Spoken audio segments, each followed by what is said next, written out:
Pada suatu hari, di sebuah kerajaan ada seorang raja bernama Prabu Munding.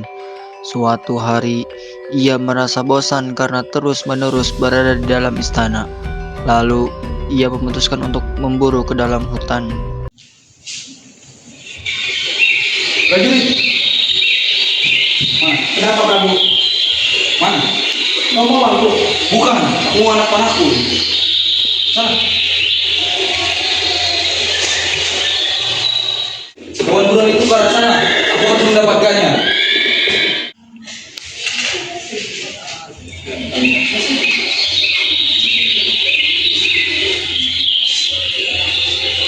Maaf jika lancar. Sepertinya saya tersesat di hutan ini. Apakah Anda bisa membantuku menemukan jalan keluar? Oh, ada seseorang tersesat. Mengapa bisa kamu tersesat? Saya terlalu asik menjadi kawan buruan sampai tidak memperhatikan arah. Apakah Anda bersedia membantu menemukan jalan keluar? Tentu. Tapi ada satu syarat. Tinggallah bersamaku untuk beberapa waktu, maka aku tunjukkan jalan keluar. Baiklah, akan kuturut permintaannya. Inikah tempat tinggalmu? Siapakah engkau sebenarnya? Berjalannya waktu, Prabu Siliwangi akhirnya jatuh cinta pada wanita itu dan memutuskan menikahinya. Sang Prabu memegang tangan Tuan Putri dan Tuan Putri bersandar di kaki Sang Prabu.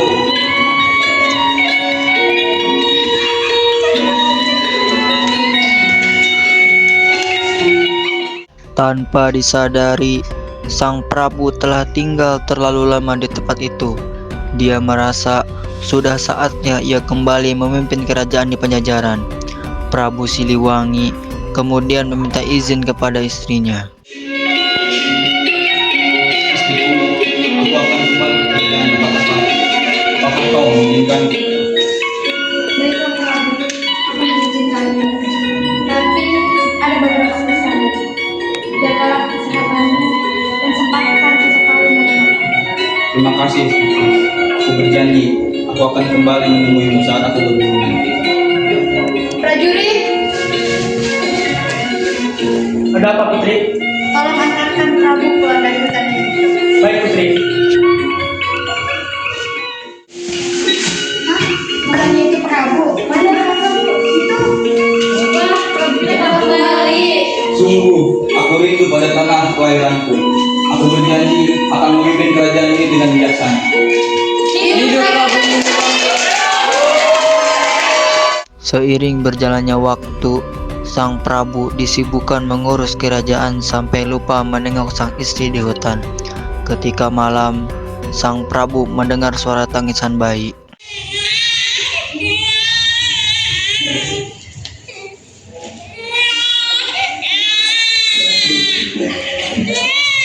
Siapa ini?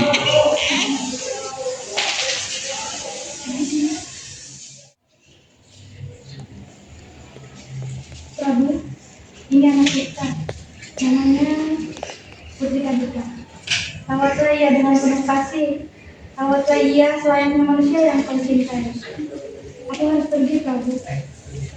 Tidak pergi istriku. Baginda, Jangan pergi. Kakanda. Istriku. Jangan pergi. Aku bukan kamu istriku. Kadita, kau harus hidup dengan air yang muda. Dayang, bawa anak ini ke dalam istana. Baik, Prabu. Waktu berlalu dengan cepat. Bayi kecil yang ditemukan di depan istana kini tumbuh menjadi gadis cantik bernama Putri Kadita. Kecantikannya mengingatkan Prabu pada istri pertamanya yang tinggal di hutan.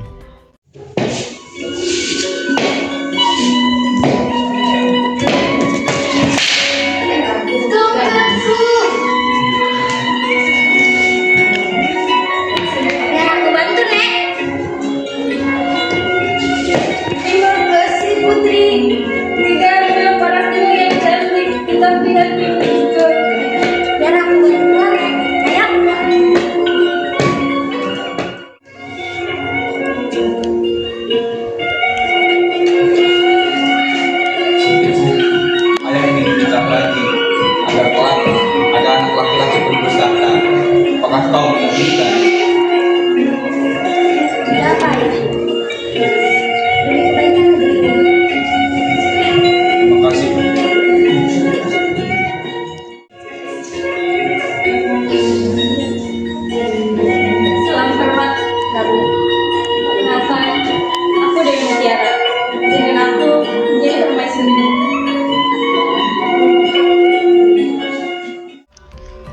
Setelah pernikahan Prabu dengan Dewi Mutiara, kebahagiaan istana sempat terasa lengkap.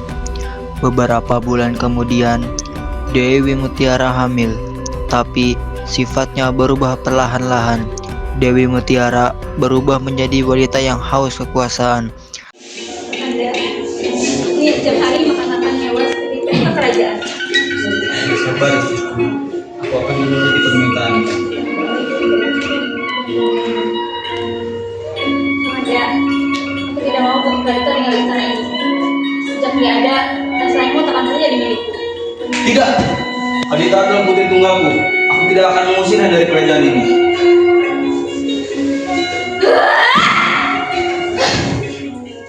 Rasa iri terhadap Putri Kadita membuatnya menyusun rencana jahat. Ia pun menemui seorang dukun sakti.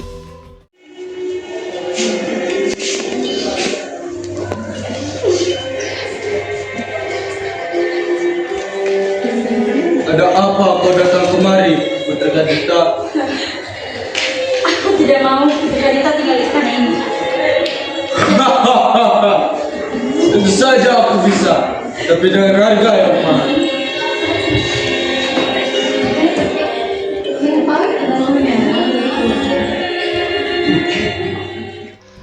Setelah itu, Putri Kadita terbangun dan terkejut melihat seluruh badannya yang tiba-tiba penuh dengan bintik-bintik hitam menyeramkan.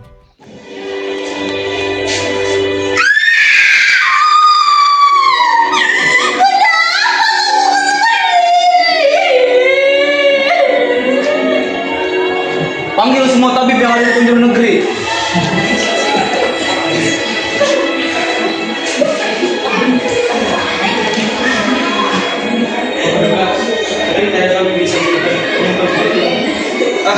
Sang.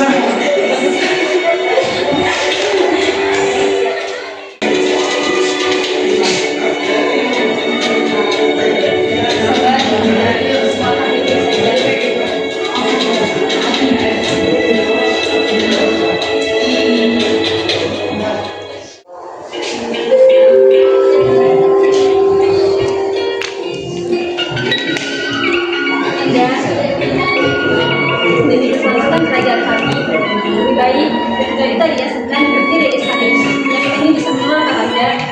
Baiklah, akan memikirkan baik-baik.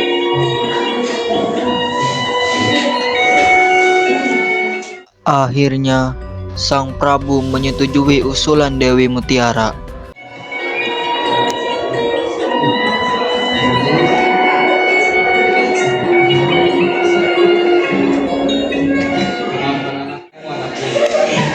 Semoga dirimu baik-baik saja.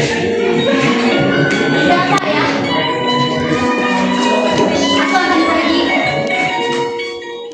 Sejak hari itu, Putri Kadita pergi meninggalkan istana dan memutuskan untuk pergi bertapa. Pergilah ke pantai selatan, anakku. Siapa kau? Aku ibumu. Di sana kau akan sembuh dan menemukan takdirmu.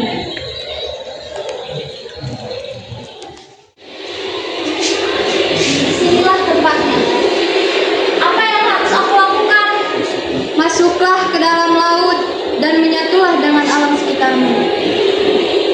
Putri Kadita melangkah pelan, lalu melompat ke dalam laut.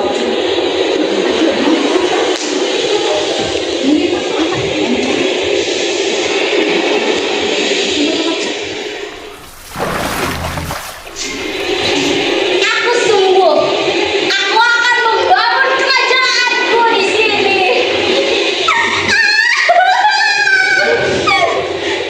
Sejak saat itu, Putri Kadita dikenal sebagai Nyi Roro Kidul, penguasa Laut Selatan yang cantik dan sakti. Tunggu, penyesalan akan selalu datang terakhir. Semoga kau baik-baik saja, anakku.